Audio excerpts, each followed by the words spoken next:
I always think about genetics as building blocks, and when you think about different traits, think about different coloured building blocks. And so if you grab yourself a random 6 bits of Lego out of your bag, but for which you're allowed to play with that, they haven't been sitting there being tempting for you.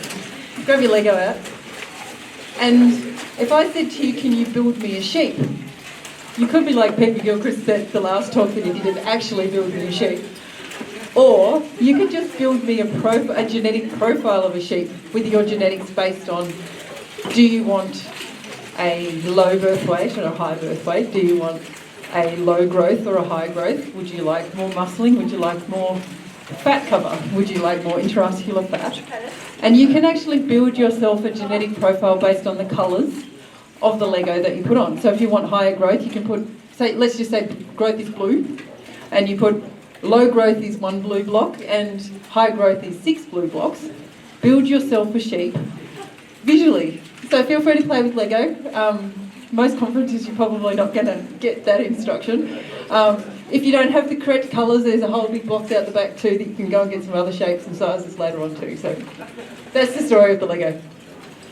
So I'm going to talk about carcass testing. So at the moment, up to this point, I've really only described what we've found from an on-farm performance testing. But everything that we do on farm, if we don't perform on carcass, it is of no value whatsoever to the processor or through to the consumer. So the carcass testing component of our program is actually where real, good stuff actually starts to happen. So out of all of our lambs that are born on farm, we send 240 through to the UNE meat science team to actually do the complete carcass picture on. Now those animals, obviously, we need to select out of our group of 3,000 lambs. We've selected almost 1,200 lambs out of that. So we've got a third that we can take through, quarter to a third that we can take through, and we've got to select those very carefully, because if we test the wrong ones, we miss out on a whole lot of knowledge that we need. So of all the criteria that we spend the most time on, it is actually deciding which lambs go through to get carcass testing done. And so our selection criteria is based on the idea that we want a good sample size per sire. So 8 is about ideal. We send 12. Anything under 8, what we've found is that you can skew your information too heavily.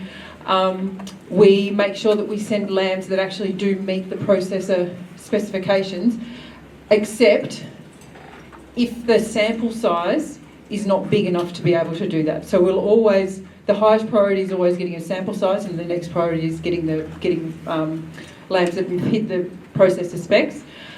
We try and send 6 male and 6 female, basically just to take out that gender bias, which we haven't actually found there's a significant one, but by doing a half-half, we don't have to worry about it. We make sure that those on-farm performers that have been at the absolute top of their tree, we make sure they go.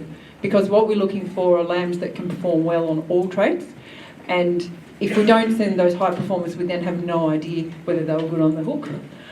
We try and send one of a birth unit, so if we've got a set of twins, we try and send one of those so that we effectively have 2 lambs that can get impacted from a testing point of view. And then from a pedigree point of view, we do try and actually reduce the sire of dam variable by selecting a variety of sire of dams. Now, when it comes to the ewe population, we already do try and do that, but sometimes you get some sheep conceive and some don't, and so we do try and minimise that dam impact by doing that.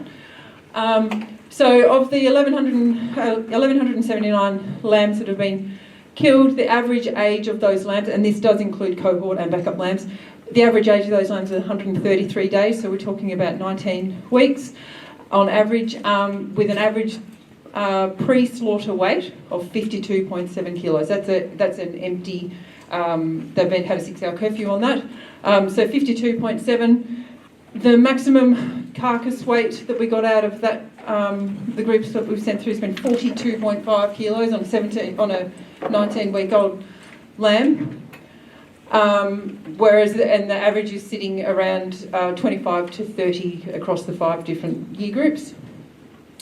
I've got a few graphs here, and I'll just quickly flick through these, but as we look at different cohorts.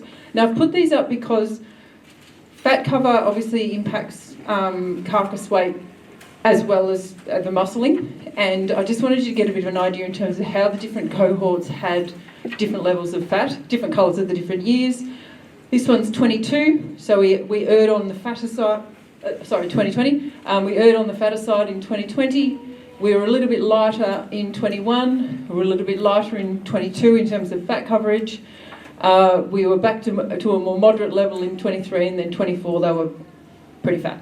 So we have variation in fat cover, but our selection criteria is exactly the same each year. So there is definitely either an environmental impact on a per year basis or a genetic impact, and we've got to figure out whether it was from a fat level, which one of those it was. So the hot standard carcass weight for the lambs on an overall group, we had 2% that were under 20 kilos, 13% that were 20 to 24, 24 to 32, which is your standard sort of carcass weight. There was 70% of the lambs, 10% were 32 to 34, and 6% were 34 kilos plus on a 19-week-old lamb. So we're talking about lambs here, a percentage of lambs here that were quite overdone in terms of meeting processor specs. They were also ready to get sold quite a bit earlier, so there is an element of the fact that these lambs have sat and ate, and so they've put on a little bit extra fat because they should have been sold earlier. Nothing we can do about that. When you're doing a research program, everything has to get sold on a certain day. We're not going to kind of skim a few off the top and that, so it has to be on a certain day. The end result is that we do end up with some lambs that are overfat, but that can also be an interesting kind of variable to look at in terms of what happens when your lambs are overdone. Haven't gone there, but we could. Okay, so I really enjoy looking at dressing percentages. It probably makes me a bit of a data nerd, but I just think the lamb that we have on the farm, we can weigh that a lot, and we can predict potentially what we think the carcass is going to be. But the moment you actually know what they weigh on farm and then what they weigh on the hook, and you get a massive variation between those, proposes something really quite interesting, which is if I have a better dressing percentage, what live weight do I send my lambs at? So do I have to wait until they're 55 kilos? If I want a 26 kilo carcass, do I have to wait until they're 55 kilos? Or if I've got a better dressing percentage, can I sell them out at 52? So the significant impact of actually understanding your dressing percentage is that you can actually make different marketing decisions for your lambs. You can potentially hit the processor specs better by either not going over or not going under. You can change your stocking rates because you can sell your lambs at different times. And so just understanding dressing percentages for a start is critically important. But then actually knowing what your genetics are capable of inside of that space adds a whole another level of complexity. So we've got, we work out dressing percentage based on a curfewed weight. As I said, it's 6 hours.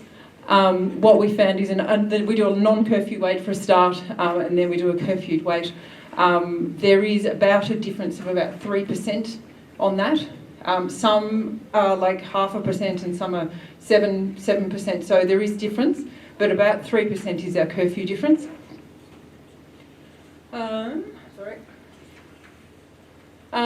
And so then we have a look at dressing percentage based on what the pre-slaughter weight was, which is these taller lines, and our carcass weight, which are these orange lines, and our dots are our dressing percentages. And you can see across size we have a huge variation in dressing percentage.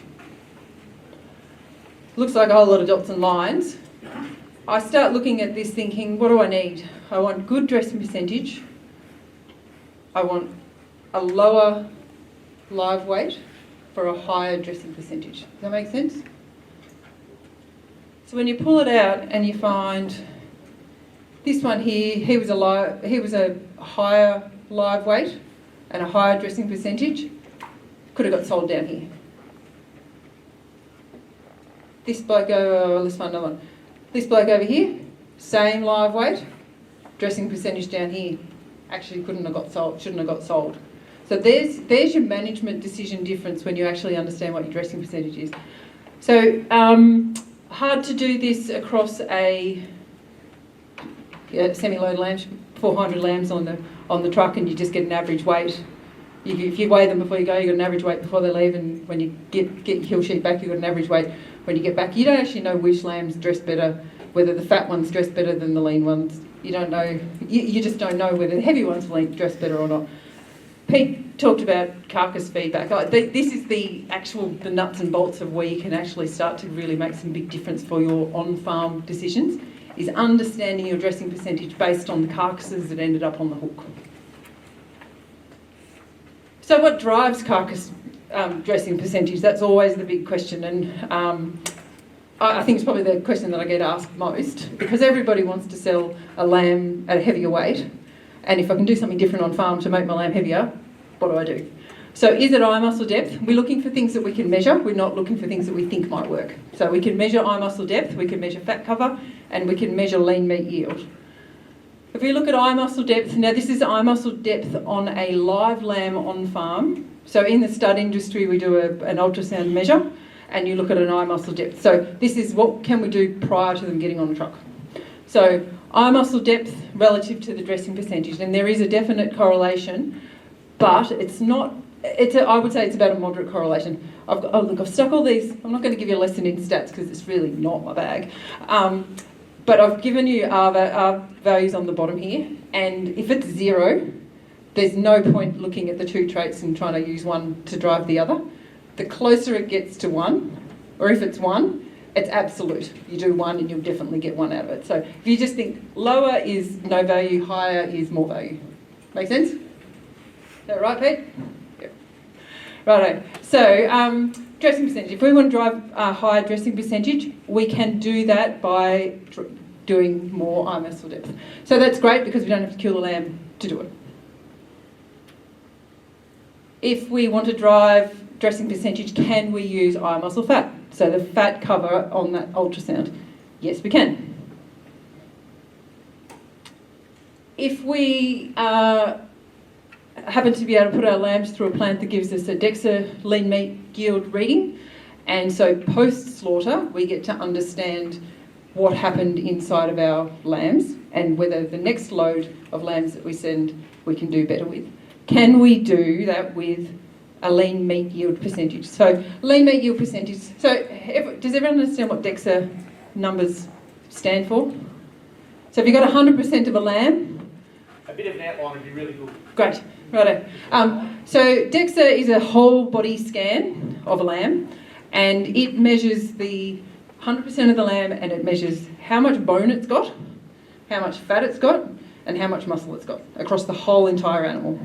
So when we're talking about a percentage, that's all we talk. That's it. So the more muscle it's got, is the higher the lean meat yield. So lean meat yield effectively is just a fancy word for muscle.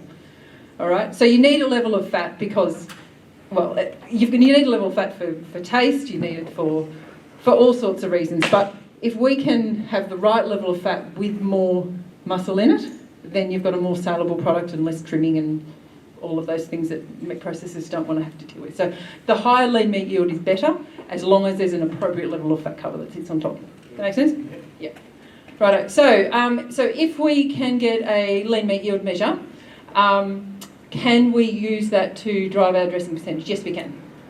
Because as a lamb gets fatter, and our fat is on the left and lean is on the right, the higher the level of fat cover on it, the heavier it tends to be relative to the bone that it carries. Make sense? Yeah. So yes, fatter lambs tend to dress better. That's all that really tells us. Yes, the fat stays on the carcass. Yeah, it's not a trimmed off item.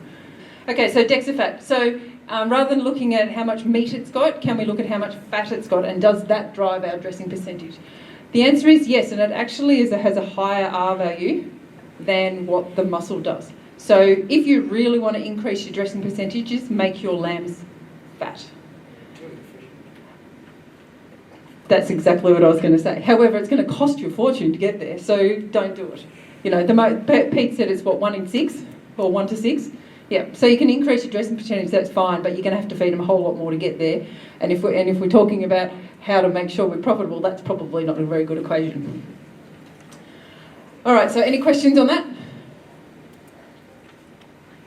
So I think the crux of getting a good dressing percentage is that you need an animal that genetically has good lean meat yield, and you need to actually make sure that when you manage your lamb up to slaughter, you've got an appropriate level of fat on that carcass too. So it needs to have the right condition score, but it needs to genetically have good lean meat yield. Okay, eating quality. This is the one that everyone also always asks about, because what's inside the animal is impossible to find out until it's put on a hook.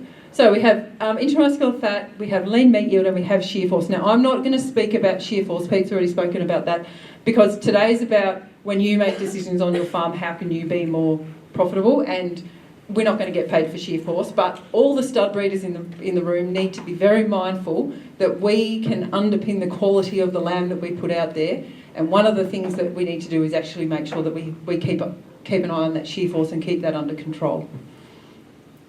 So these are the numbers that you need to remember. 5% for intramuscular fat, 60% for lean meat yield, and not important. Important, but not important for today's conversation is shear force. Okay, I'm going to run through a bunch of slides of, these are lambs that that went through the program last year. This is just a random selection. I think that one might be, yeah. So from 108 onwards, we just literally go through the lambs as they went through the plant. I haven't done any specific selections for any particular reason, but I want you to have a look at the numbers and just think in your head, does that sound like a good eating quality lamb? So we've got 4.92% IMF and 62% lean meat yield on a 25 kilo carcass. And just keep an eye on that eye muscle depth too, because that, as we looked, can drive your dressing percentage. So does that sound like a profitable lamb if we're going to get paid for eating quality? 5.46 and 56% lean meat yield with a 43 eye muscle depth on a 29.8 kilo carcass. What about that one? Anything jump out at you about that one? It's tasty, but his lean meat yield percentage is definitely erring on the over fat, and there's going to be some trimming that has to go on that. Other than that, probably okay. 31 kilo, 4.68 on the IMF, 55% lean meat yield, 42. Pretty similar to the last one, but he's got 25 mils of fat, so he's got a whole lot of trimming going on. 26 kilos. That's GR fat, yes. 26 kilos, 3.56 IMF, 61.5 lean meat yield, and 35 for an eye muscle depth. What about him? Still going to be profitable. Why do you say that? Yeah, good lean meat yield. Do you think you want to eat him? You'll sell him. Someone else can eat him. And so this is the thing, right? We've got lambs that, yeah, we're really happy to sell him, but we also want somebody to want to eat him. Still twice as good as Kiwi lamb. What did you say there at the bottom? Okay, 29.5, 4% IMF, 58% lean meat yield, 41 millimetre eye muscle depth. I would call that a bog standard average lamb. You're probably going to go okay, but we can do better. 33.3 kilo carcass, 5.29 IMF, 54% lean meat yield, 42 EMD and 23 fat. What does it look like? Yeah, probably should have got sold about 3 or 4 or 5 weeks beforehand. So this is the challenge that we've got inside our program, is that we end up with lambs that have got really great intramuscular fat, but the other metrics have kind of been skewed by the fact that they were mature earlier. And so it's an interesting sample to understand that genetically these lambs can get sold earlier, and genetically and how they perform, they can get sold earlier, and they still have a really great level of IMF even at a really young age. Tick through that one. So this one's kind of at the other end of the spectrum, where we've got 24 or 25 kilos, 3.3% IMF, 62% lean meat yield, and 40 eye muscle depth. So Pete mentioned how when you've got extra muscle inside, you've got to increase that fat at the same percentage, not just at the same number. So the challenge in this is that we've got a 25 kilo carcass with a 40 millimetre eye muscle. So this has got a pretty good size eye muscle on it. We've got a really muscly animal and a really high lean meat yield animal, but the IMF level's not there. So this one's easy to breed. Those other ones that have got all of the great metrics are harder to breed. But that's a snapshot of, I don't know, we've got about 15 lambs up there, and out of all of these, there's about 40% of them that sit inside the this is a hard thing to do space. So it's been incredibly rewarding to see that young lambs, so 17 to 19 weeks, most of these lambs, young lambs IMF fairly successfully, above 5%, when they are under good management and nutrition. It is really quite possible to do as long as you've got the right genetics. And that's been, yeah, as I said, it's been incredibly valuable for us to actually be able to see this on farm, that it's very possible. You've just got to know where your genetics are to do it. Oh, so I'll flick through for a while. Okay, so intramuscular fat levels, when we look at averages, are sitting around about 4% for the 5-year cohorts. We had some years that were much higher than others, and that has come out to be a genetic variation. So the size that we selected simply didn't carry the genetics to enable the IMF to come out at that particular point. So when we think about IMF levels full stop, there's a few things that we can do. We can do a whole lot of carcass testing, but that doesn't work for everybody. So we've got to think about whether we've got traits that sit on farm that are easy to measure, that we can use as our management tools to actually get our IMF where we want them to be. So is it hot standard carcass weight? Is it the heavier lambs have more IMF? Is it the fatter lambs have more IMF? What can we do? What can we find? So I've got a few slides up here, so bear with me. If anything like that makes no sense, just pop your hand up. I am going to flip between what actually happened on farm and what ASBVs have come out from that, to hopefully give you an understanding of, we saw this happen and this is the ASBVs that we've got. So when you go home, you can go, actually when I look for these ASBVs, this is the level that I need to get to. Okay, so heavier lambs have more IMF. That's an absolute, but when you look at the R value, it's pretty low and the scatter is quite wide. So can you use weight to drive IMF? No. Not very successfully. So we've got GR fat and IMF. Again, the line says that there is a level of correlation, but it is not significant or not highly significant, because we've got lambs up in this area with GR fats of 15. They're not all these big fatties at 25 and 30. They're not sitting way up here at an IMF level. So the subcutaneous fat that we can all see that we use for condition scoring will not drive IMF directly. Not in these lambs. Maybe older ones, but certainly not at this age. Not all. Nope. Okay, so hot standard carcass weight, no, not as a standalone trait. Fat cover, and I've put a caveat around fat cover. So not in populations where available nutrition has been optimum for growth, and lambs are at condition score 4. Where you've got a population that you send through to get killed that have actually been managed differently, either with different nutrition or different time frame in that finishing system, there may be something, but not for us, and certainly not for these lambs that are only 19 weeks. So if we can't use weight, we can't use fat cover, I guess we better use genetics. So this is looking at intramuscular fat levels, so what actually happened on the lambs and how fast they grew. And this is really where we start trying to figure out whether these traits of high growth, which we know is a massive profitability driver, can actually be found with the lambs that also have high quality carcasses. And this is the big question, because if the answer is yes, that's a whole lot easier than if the answer is no. So if we're looking at grams per day, and that's the easiest one really to work inside, we've got lambs that have grown so this is 0 to 19 weeks, grams per day on average. So 260 up to almost 500 grams a day. So we had some pretty fast growing lambs. Did we get intramuscular fat in the ones that grew faster, or did we get more intramuscular fat in the ones that grew slower? The answer is we got intramuscular fat kind of everywhere. And so the genetics actually were able to be expressed because the growth conditions were available for those lambs in any sort of genetic profile that they had.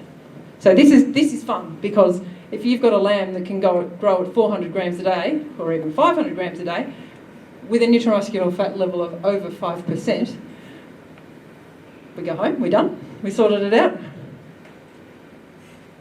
Okay, so what does that look like on an ASBV? So if we look at intramuscular fat ASBV and post-weaning weight ASBVs, which are the two that I've selected to represent growth rates and IMF, there is in fact a negative correlation that sits inside of that, but it's not massively strong, and that's really encouraging as well, because that means that we can actually find these high growing lambs, so sitting somewhere between 15 and 18, get out to 20 and it's a bit challenging, but 15 to 18, there are genetics out there that will grow fast and will have good eating quality. Can we have lambs that are muscly and dress better? Remember, we had a look at eye muscle depth, and that was an indicator of better dressing percentage if we wanted on a muscle level.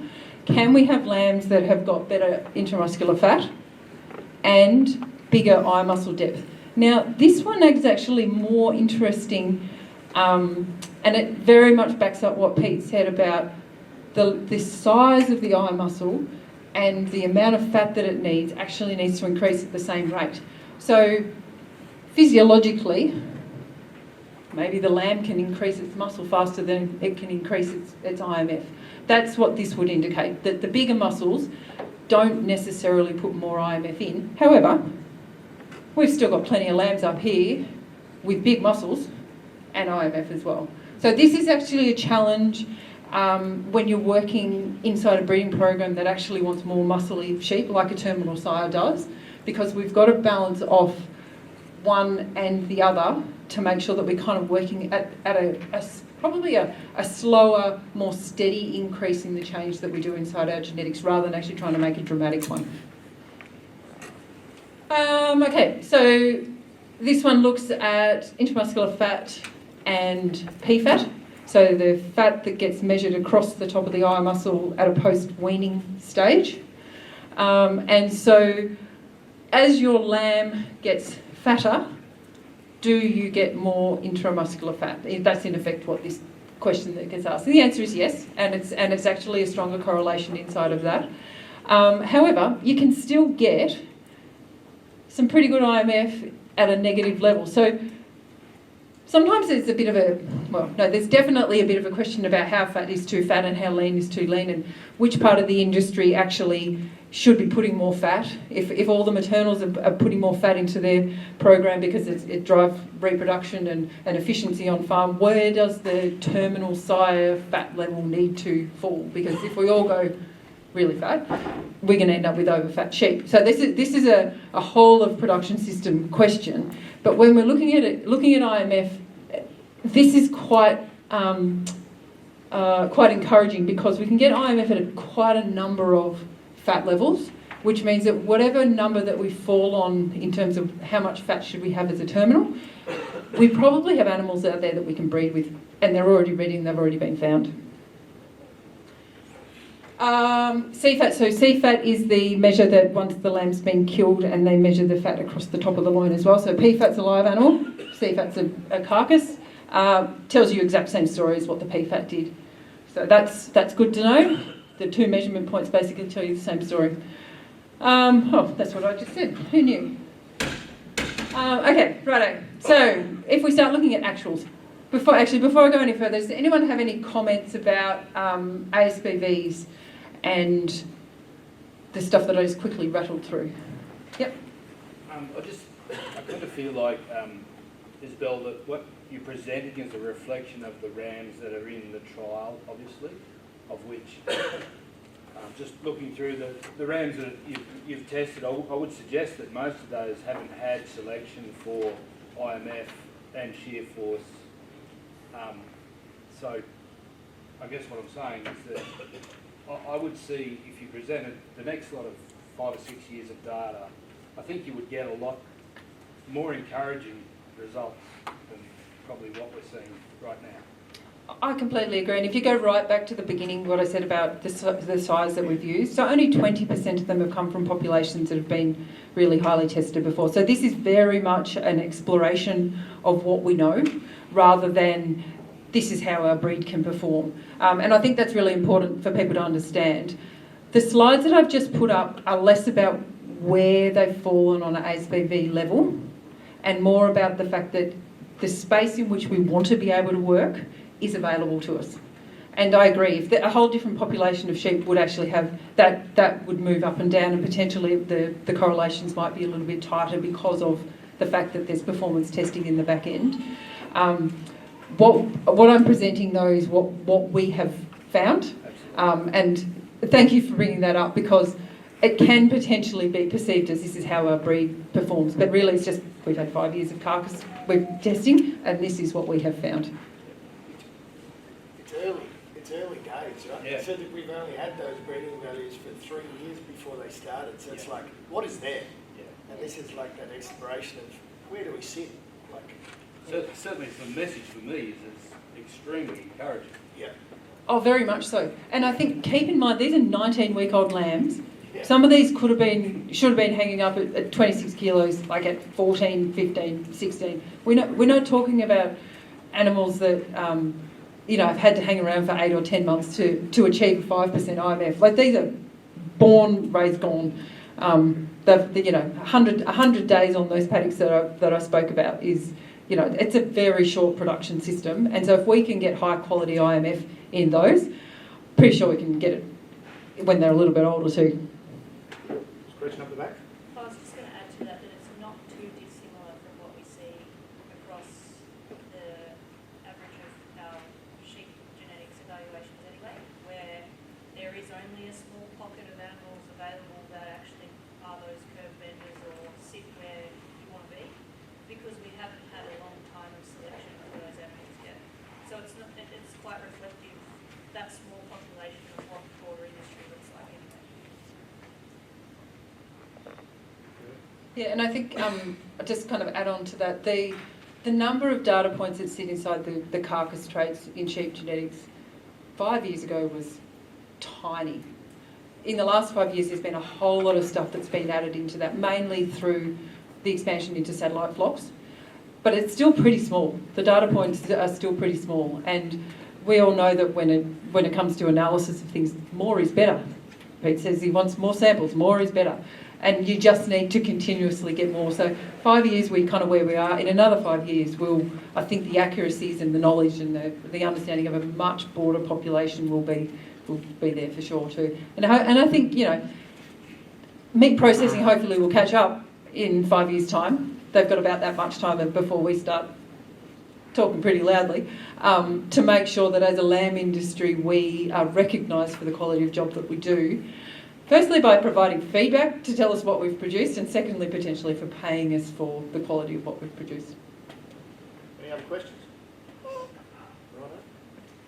Okay, so if we look at actuals rather than ASBVs, because in reality, ASBVs are lovely, but if they don't perform on farm, they haven't really given us much benefit. So if we look at the intramuscular fat levels of the lambs that got tested versus the lean meat yield percentage of the lambs that get tested, and this is a fairly obvious correlation where the more you drive intramuscular fat, the less lean meat yield you're going to get. That's just happened. This one is actually a DEXA, so if you were taking notice of your the lean meat yield numbers before, these have changed. I'll just segue out and say, at GMP, they changed the algorithm of their lean meat yield measurement between the 23 and the 24 cohort. The measurement quality is exactly the same, but the numbers that are derived from it are different. So take no notice of these lean meat yield numbers now because they're obsolete, but the graph still tells you the same amount of information. So if you have a higher level of intramuscular fat, you will have a lower level of lean meat yield. Perfectly logical. That's just the way animals work. We would try to breed away from that, but in reality we have to accept that that is most likely where it's going to end up. So if we look at the lean meat yield ASBV and the IMF ASBV, it tells us exactly the same story. So what happened on farm has been reflective of the ASBV, so that's good news. We can use our breeding values. And then the big question, which is what ASBV do I need to produce a 5% lamb? Now, this is a 5% IMF lamb at 19 weeks of age. Maturity certainly has been shown to play a significant role in how much intramuscular fat you have. So the ASBV that you need for a 19-week-old lamb is really the only thing that I can speak to at this particular point. So we have found that you can use all sorts of different ASBVs to find a 5% lamb, and let's find out why that might be. And it possibly is to do with Craig's question, which is the quality of the performance testing inside our sire group means that our IMF ASBVs don't have a good level of accuracy to them yet. Pardon? So it's pretty heritable. Yeah. Which is good. We need traits like this to be highly heritable because they're hard to find. Okay, so can we find some... Okay, any questions on intramuscular fat levels, ASBVs, lean meat yield, anything else before I move on to what we need to look for in a sire? No, all good? Righto. Okay, so let's go and find the gold or the platinum, basically, is what we're looking for. So if in all of the traits that we've spoken about today, we can find animals that are optimum for lambing ease, maximum for growth, and maximum for eating quality, and I will add in eye muscle depth, so muscling as well, which drives our lean meat yield. Can we find animals that can do the entire job?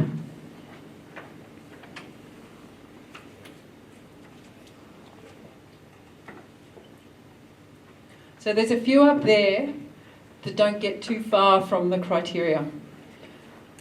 But there's some slight variance. So these are just 6 sires that have gone through Bowan Park. I have selected them out because of the balance of traits that they have got. And I just wanted to show you what is, well, possible on both ends. Green arrow, we like these ones, these top 4. Red arrow, we don't really like those ones. So if we can have a birth weight that sits somewhere, 0.4, 0.45, 0.25, we recognise that as being that optimum level of lambing survival. 0.15 is a little bit challenging because those lower birth weights potentially can get impacted with if you don't use the right management and nutrition, or if you have a cold snap, all of those things, those lambs are more susceptible. So maybe a little bit too low on this one. But if you've got maiden ewes, or if you've got merino ewes, like if you've got a ewe population that actually you want a lower birth weight, then there's rams there that can do that job too. So we've got birth weights that can drive good lamb survival. We've got weaning weights over 10, which means that we've got good early growth. We've got post-weaning weights somewhere between 14 and 18, and I'll talk to these slightly lower ones in a moment. We've got muscling, that even though we've got higher growth, we've got less muscling. So remember our dressing percentage, you can get away with a little bit less growth if you've got more muscling because your dressing percentage will end up being higher. So your lamb, when you weigh it, doesn't appear that it's grown as fast, the carcass that it's going to dress out of is actually still going to be just as heavy.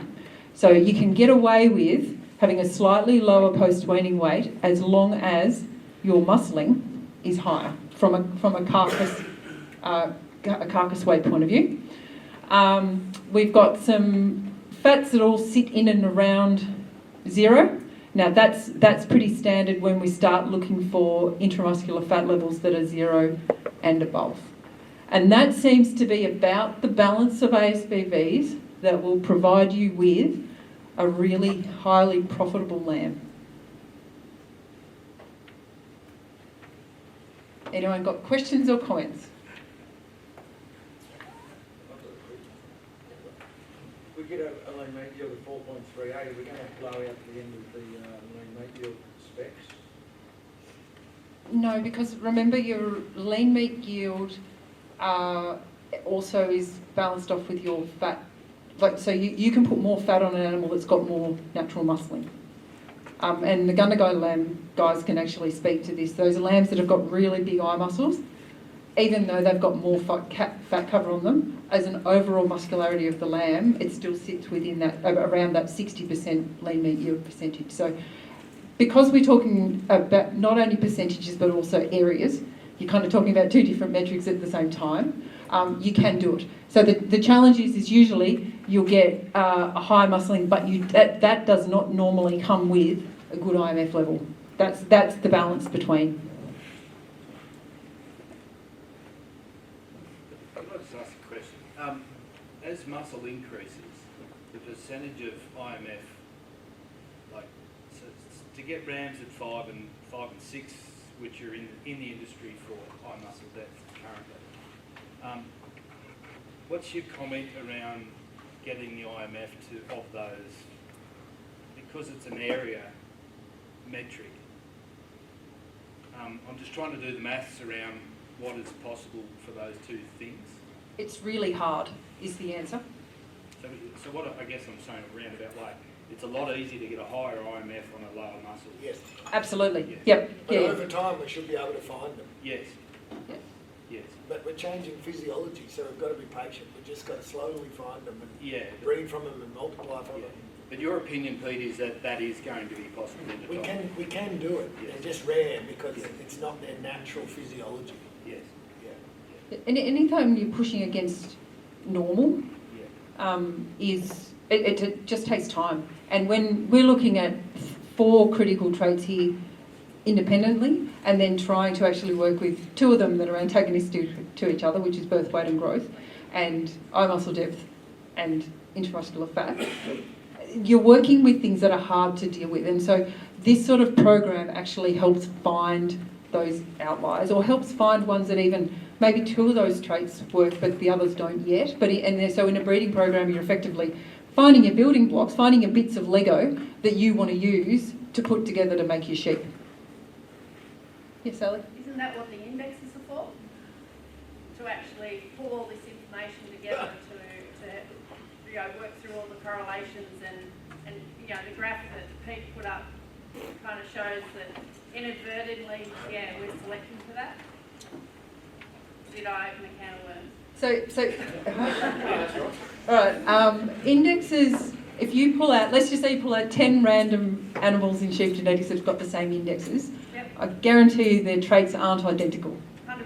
Yep. That's what indexes are for. So we use that to rank them, and then we read the fine print, which is exactly what you're doing. Yeah. But I think to find those outliers, to be able to find the curve benders, the indexes play still a really, I think, an important role in part of. They're just another tool, 100%.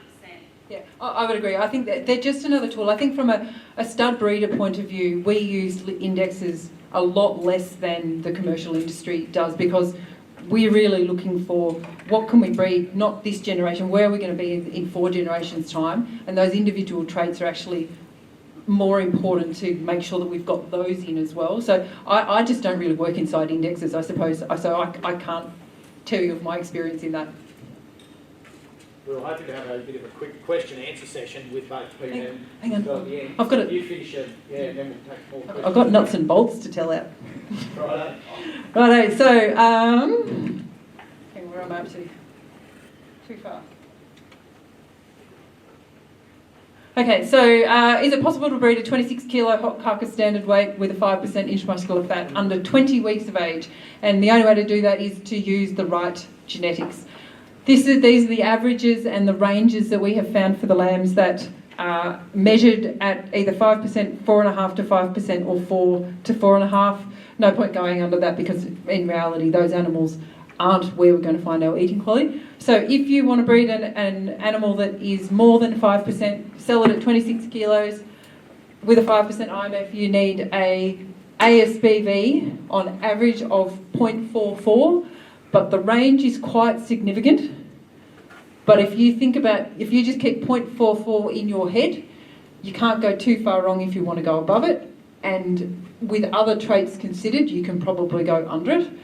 If you want to see, if you've got a ewe population that's already got great IMF and you just want to enhance it with your terminal sire, then you can probably sit around 0, and then we just go down. And you can see it's quite an obvious trend.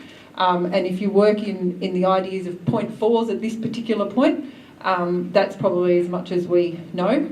But the question that I always get asked is, how do I get a 5% IMF? And there's your answer. You need an ASBV of 0.44 and then balance the rest of your traits off of it. And if it makes no sense inside your business, then you probably need to work on your other traits first. Is it possible to breed? Okay, so what does Bowan Park tell us about intramuscular fat? What it tells us is that a post-weaning weight ASB range of 16 plus starts to decrease intramuscular fat levels. Whereas under that, you've got a whole lot more room to play. So 15 seems to be easy, 16 is a little bit harder, 17, 18, 19 for post-weaning is much harder. So if you're just starting on your breeding program to get intramuscular fat, 15 is probably where you should start, because you're going to get some really good sheep to select from that will work in your program. All right, done with questions. Righto, so our pin-up lamb, he's standing here somewhere. This bloke I know because he ran around on the farm last year, and he was a ripper when he got born, and he was a ripper at 4 weeks, and when I went out and tried to take photos, which if anyone's done that, it takes about 2 hours to get a good photo, he stood up and looked at me, and I went, oh, I'm done, I'm going home. So he is a single lambing. He's one, he was birth weight 6.53, so he was on the upper end, but he wasn't in the problem stage. 22 kilos at 4 weeks, 48 kilos at 10 weeks, 58 kilos at 14 weeks, 64 and a half at 17 weeks, and 70.6 kilos at 19 weeks before he went on the truck. He grew at 471 grams per day on average for his life. So we're talking about almost a half a kilo a day. Remember growth rates. 54% dressing, 37.6 hot standard carcass weight. He was only 16 for fat, so he wasn't one of our really big fatties. 41 eye muscle depth, that could have been better. 4.81 for intramuscular fat, would have been great if he was 5, but anyway, probably needed slightly better genetics. But his lean meat yield wasn't quite as good as what we would have liked it to be.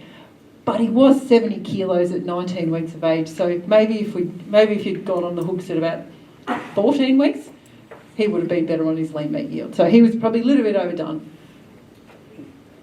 What can I tell you about what I was going to talk about was profitability from a putting some actual dollars around these traits that we've spoken about. So he looks lovely, should have got sold a bit earlier. So if we'd sold him earlier, what could have that looked like? I think that's probably what I'm trying to say. So I had a look at how to value all of our lambs, and I had a look at a few different grids that were on offer, and I just decided that I should just make up a number that I was really happy with. But I also thought I'd put a bit of information in behind it. So I really like $8 a kilo. That's been my spot for quite a long time. About $8 a kilo for lamb seems to make sense from we can sell our lambs easy, but we can also make money out of them. And when I went back and actually found some 5-year and 10-year pricing, this is all adjusted for inflation. The average price for a 10-year was $88 cents. And if we looked at the last 5 years, including the 2023, it's 816 cents. So how about $8? Happy with that? Yep, we'll all sign an $8 contract if it gets given to us. Okay, so if $8 a kilo is what we're working with, how do we know how to apply those genetic traits that we have measured and put some dollars around them.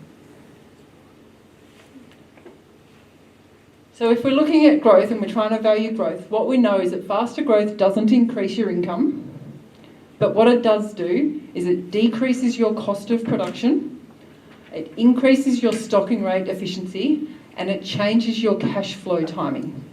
And I can assure you that there would be very few people that look at farm businesses that would say, that's a bad idea, I don't think you should try and make any difference in those 3 spots. So one of the things about lamb production is that we have the cash flow kind of helps our business tick along really well because lambs grow fast, you can sell them when you want, right? So if we can change the cash flow timing inside of our businesses, we potentially get more profitable that way too. So decreases cost of production, increases your stocking rate efficiency and changes your cash flow timing. That's what growth does for your business. If your lamb grows at 250 grams a day, the days to market is 220 days. If we're looking at a 55 kilo lamb that dresses at 50, all of these things, that's pretty standard. Then your dollar increase per day for the weight that you put on your farm is $1 per day. Your lamb makes you $1 a day if he grows at 250 grams a day. If he grows at 500 grams a day, he makes you $2 a day. Or for every day, maybe rather than he makes you $2 a day, for every day he's on your farm, he is $2 more valuable. So growth rate is massive when it comes to making your business profitable. Okay, so then we want to look at, okay, hang on. Anyone got any questions about that one? Does anyone argue with that? Yeah, I do. Why does it say faster growth doesn't increase your income? Because your lamb still is 55 kilos when you sell him. And he still only gets you $220 when you sell him. So it doesn't matter when you sell him, he's only worth the same amount of money. I'll argue with you, it doesn't increase your income. If your cost of production becomes less and you're getting the same price, your income must increase. So income and expenses are 2 different things. It says the increase does not increase your income. No. Growth does not, it's got to. Okay, does it increase the money that comes in? Margin. Yeah. So it changes your margin. Reduces your cost of production, it must increase your income. All right, probably. Yeah, okay. Yeah, you know what I mean though. So you still only make $220 a lam. You're talking gross, I'm talking net. That's the difference. Yes. Correct. Yeah. So I want 2 sides of the balance sheet. Yeah. That's your game. No, I don't know everything. There's lots of things that other people in this room know more than I do. Okay, so that's looking at just growth.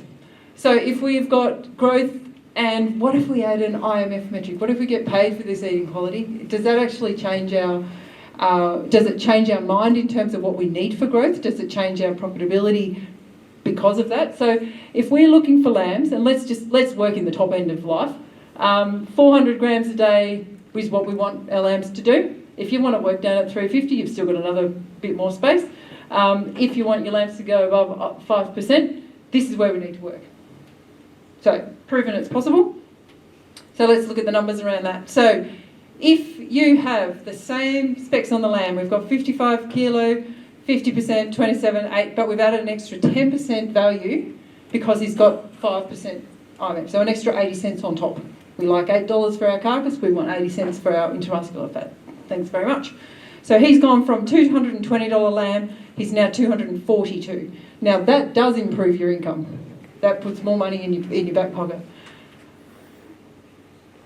Let's look at these days, let's look at our daily weight gains and have a look over the 2 of them, potentially what happens if we get paid for intramuscular fat. And look at that first, but then I also want you to think about the fact, if you're happy to drive your intramuscular fat higher, what sort of daily weight gains do you need to still have to achieve the same level of profitability? Is that a question that everyone gets? Yeah, righto. So, if you can achieve the same weight gain plus 5%, your lamb all of a sudden is more valuable. That one's pretty obvious. If you're willing to accept a little bit less growth to achieve the same level of income, what do you need to do? So let's just say you want to work inside the intramuscular fat space. I really would like to be able to achieve this level here for the same dollars, for my growth lamb, I need to be doing 430 grams a day rather than 375 grams a day. So if we get paid for quality, we can forego a little bit of growth if we like. And that's why when I was talking about the ASPVs, balancing all of those things out and understanding what you're trying to achieve at the other end is actually super important, because if you want to drive IMF, you will forego a little bit of growth, most likely, unless you can find those genetics that'll do the job. But you don't have to forego income as long as you understand what that level of growth can be. Does that make sense? Anyone got questions about that? Because I'm pretty sure you haven't been presented with that proposition before. Never?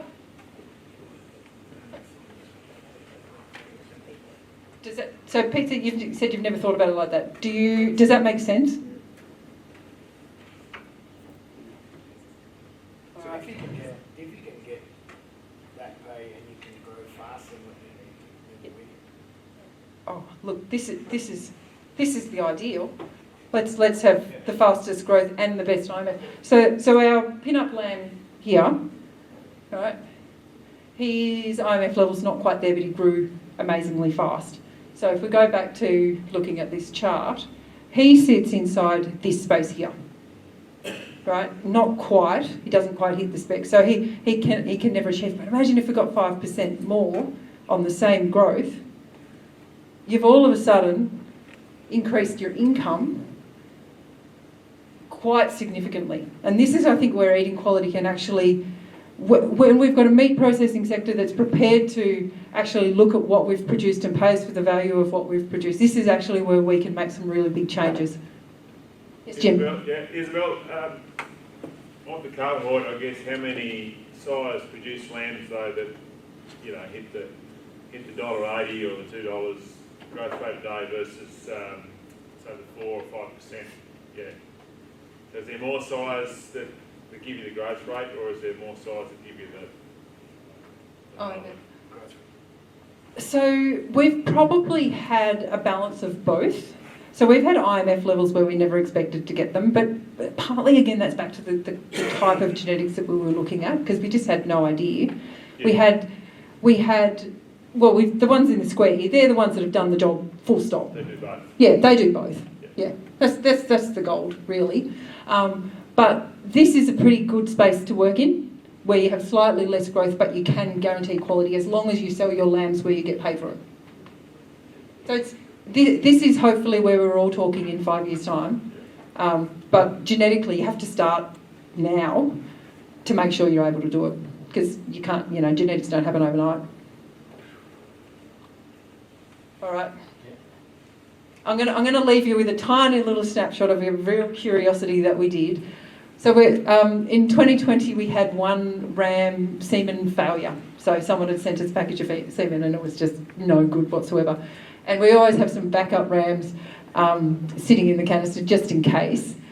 And one of the ones that we thought, let's see how far our breed has come, is we had some old 1981. So when you look at 81, he's old. There's some 81 semen sitting there. We thought, let's just see how far our breed has come. And so this ram was the supreme champion sheep of Melbourne Royal, which for any sheep people know that in the 80s and 90s, Melbourne Royal was like, there was 120 rams in a single ram class. Like, it was just nuts. So this ram was like the top of the top at that particular point, and my dad bought him. And he did an amazing job for the sheep at that time. This is a styler lamb that we got, which was a real thick, nuggety thing, and we were quite surprised by the quality of what was coming through on farm. We thought that they'd be tiny, fatty, muffy face, all the things that you don't really want from a commercial point of view. We thought they were pretty good up until about 10 weeks. And then they stopped growing, and I mean proper stopped growing, and then they put on fat.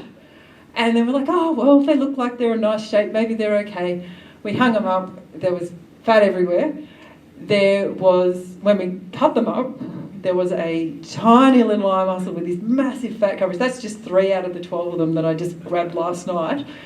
And eating quality, which we thought probably might have been really great because nobody had mucked around with growth and all the other antagonistic traits.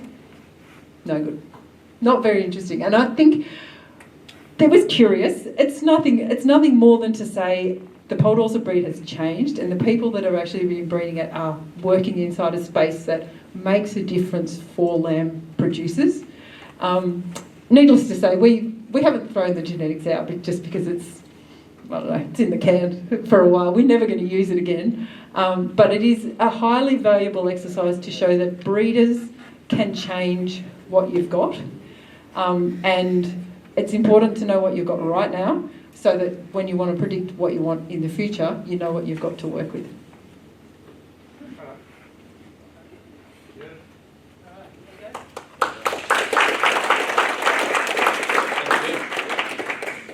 We are running behind what the timetable says, but we're quite possibly missing a speaker this afternoon, and that's why we've allowed things to run on for so long. Are there any questions for either Isabelle or Pete in general on what we've seen?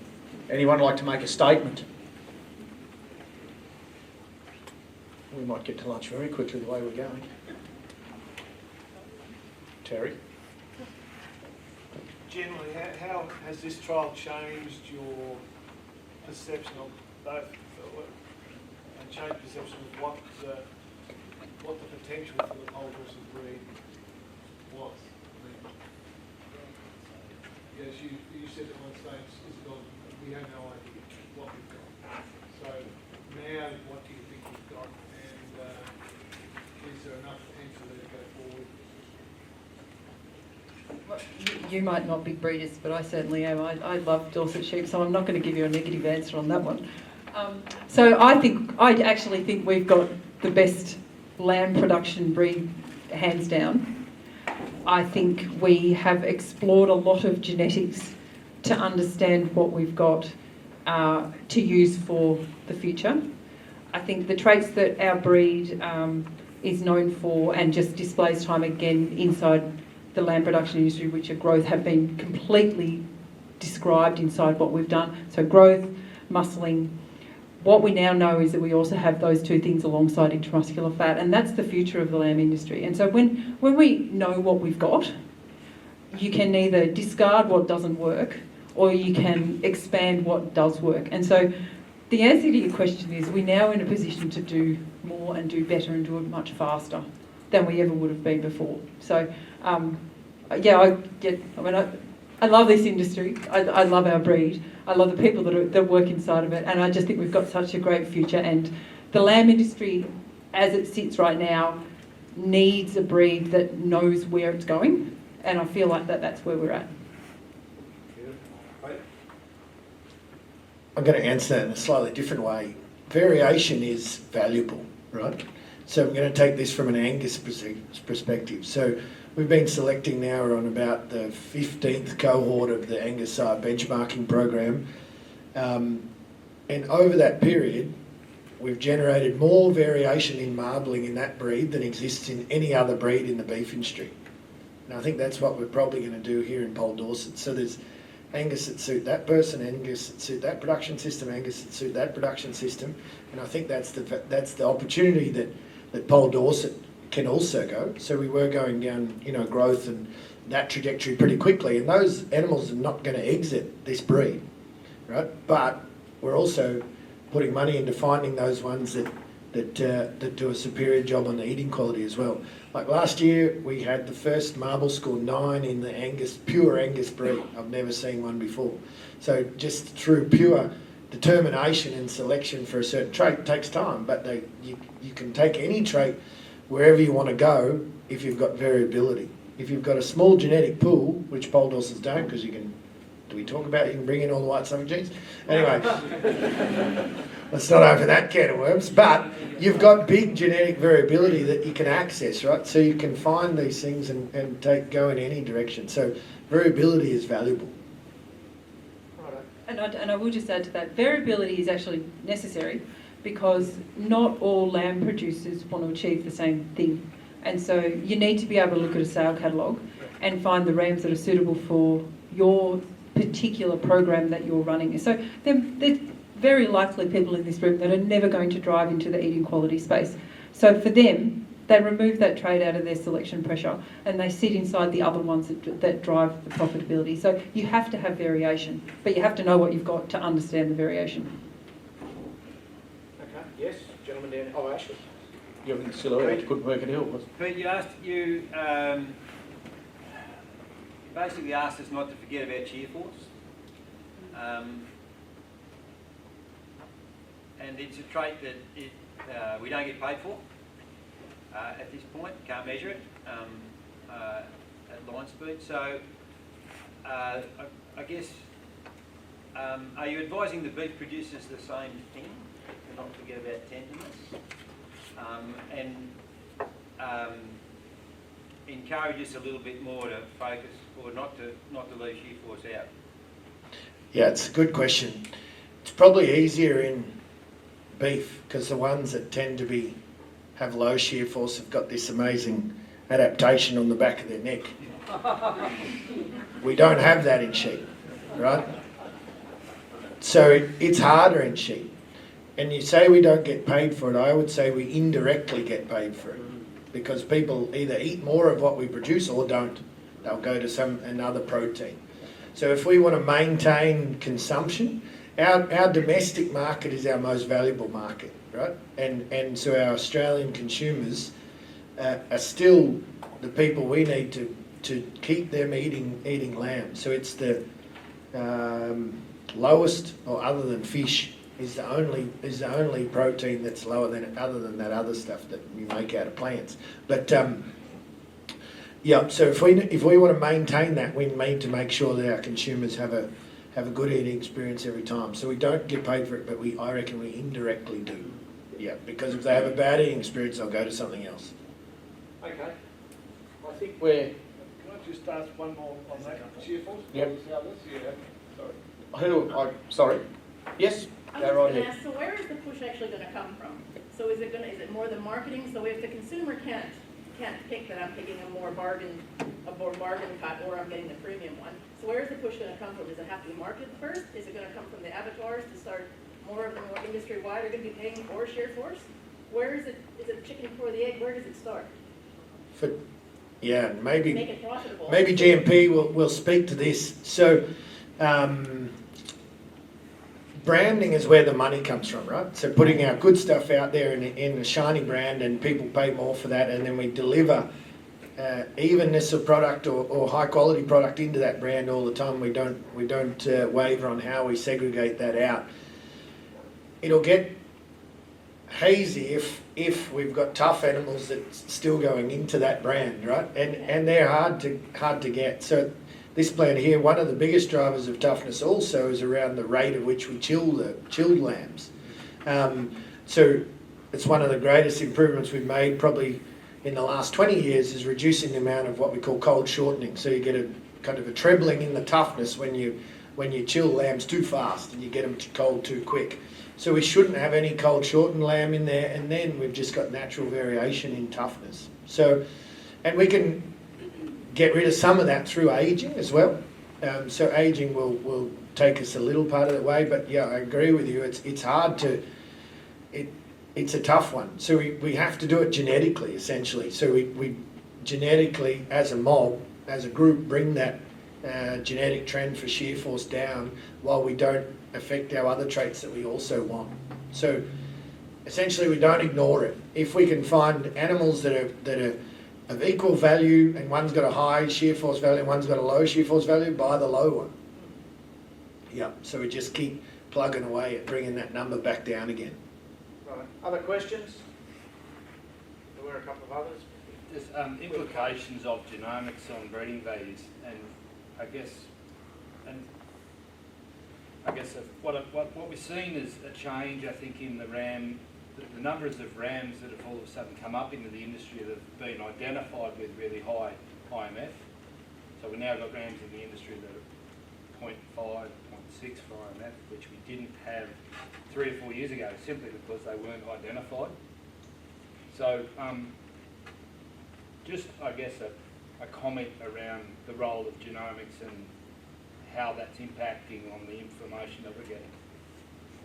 Yeah, so essentially if you know nothing about that genomic code, or the closer you can, Clara, do you want to take this one? The more phenotypes we get in, the more we learn about what that genomic code means. So as we keep putting more phenotypes in and we keep putting more genotypes in, where the black box can essentially say, okay, that code is a +3, and it might err on the side of caution if it doesn't have any phenotypes in, and then a program like this will stick some phenotypes in. It's like, oh, it's not a +3, it's a +5, or +0.5. Sorry. So the understanding of what that genomic code means year on year is getting better. So it's just like us predicting eating quality. Every year we can get better at predicting outcomes from that 100,000 SNPs. And maybe the Neogen and Zoetis guys will talk to that this afternoon. But how many genotypes are in LambPlan now? The curve's like this. Yeah, in land plan, there's over 100,000. Yeah. In merinos, there's over 500,000. Yeah.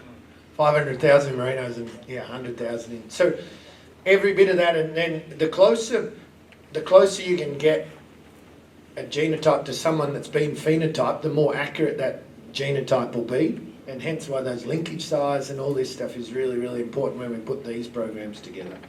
Yeah. Right. Ladies and gentlemen, please thank both our speakers from this morning's session. It's been fantastic.